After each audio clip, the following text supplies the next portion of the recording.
Hey everybody, this is Jessica Lynn of JessicaLynnOriginal.com, and I am so excited to share with you another quick and easy DIY card featuring the Jessica Lynn Original stamps. This stamp set is going to feature one of our golden retrievers.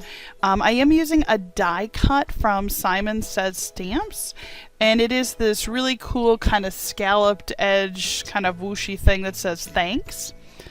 We're going to go ahead and just run that through the Cuttlebug really quick, and I apologize, I set it up backwards, so alright, here it comes. Alright, so then what I'm going to do is I am going to go ahead and line up the paper with the card. Super easy.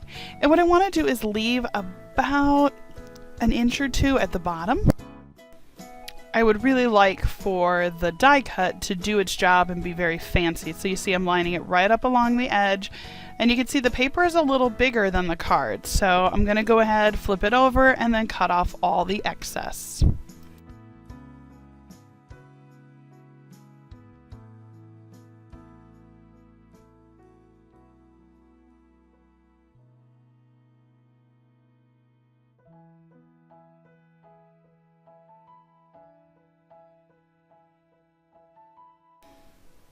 Now, I could have easily said that's the card because it's a beautiful paper. The thanks looks nice. It's got a really cool kind of scalloped edge.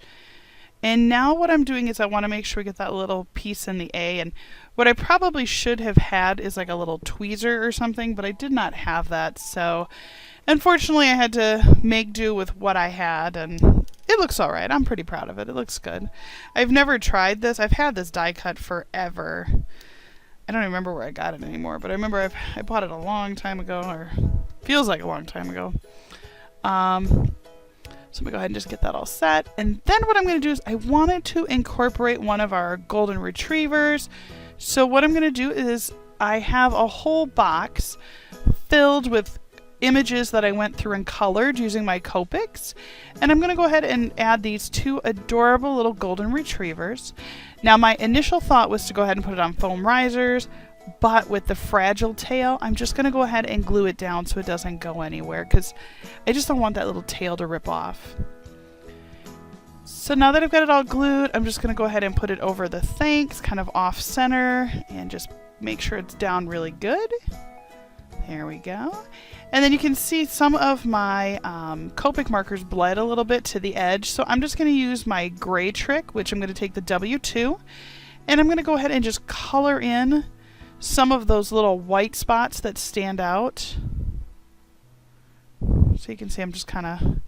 And the thing is, it's just enough that it just looks like a shadow, so it doesn't really look like any kind of issue. When I decided to cut these out, I actually cut them out right to the edge, and I did not leave any outline around them, which kind of was a mistake on my part. But don't forget, whenever you make a card, make sure you sign the back of it. I cannot encourage you enough to do that. It's your art, your creation. Just make sure that you go in and autograph that. I'm just going to put a nice crisp edge on that. There we go. Oops, and I scratched it, so don't do it with your nails. That was kind of my issue there, but I think it looks really good. So what a fun, easy, quick little card. Again, it's the die cut, and I tried to smooth it out and it didn't work, so don't use your nail the way I did. You can see I left a little impression down there. But the die cut really is the one between that and the dogs. I mean, look at how simple that was, but somebody with a golden retriever would absolutely love that adorable card. So thank you so much for watching this quick and easy video. If you have any questions or anything, I'd love to hear from you. Also, don't forget to subscribe. It costs nothing, and we do announce all of our sales and new designs here on our YouTube channel. Don't forget to share this, put it out on Facebook, and I hope that you guys have a great day. Take care. Thank you again.